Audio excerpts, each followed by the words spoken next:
Welcome. If you want to take control of your notifications and filter out the noise on X, formerly known as Twitter, you're in the right place. Today, I'll show you how to enable the quality filter for notifications on your PC using the latest update. This simple setting helps you see only the most relevant notifications, cutting out spam, duplicates, and low-quality content so you can focus on what matters most. Let's get started. First, open your web browser and head over to X by typing in the official website address. Once you're logged in, look at the left side of your screen for the navigation menu. Find and click on the More icon. It usually looks like 3 dots or a circle with 3 dots inside. From the drop-down menu, select Settings. This will take you to the main settings page, where you can customize various aspects of your X experience.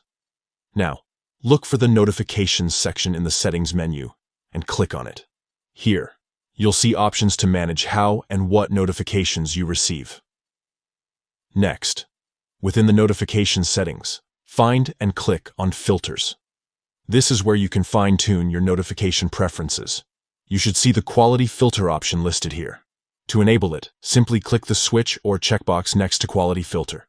Once it's turned on, X will automatically filter out lower-quality notifications, such as duplicate posts, or those that appear automated, helping you avoid unnecessary distractions. That's it. You've now enabled the quality filter for notifications on X using your PC. From now on, your notifications feed will be cleaner, more relevant, and much easier to manage. If you ever want to adjust this setting, just follow these same steps. Thanks for watching. Enjoy a more focused and enjoyable experience on X, and stay tuned for more quick tips to help you get the most out of your social media.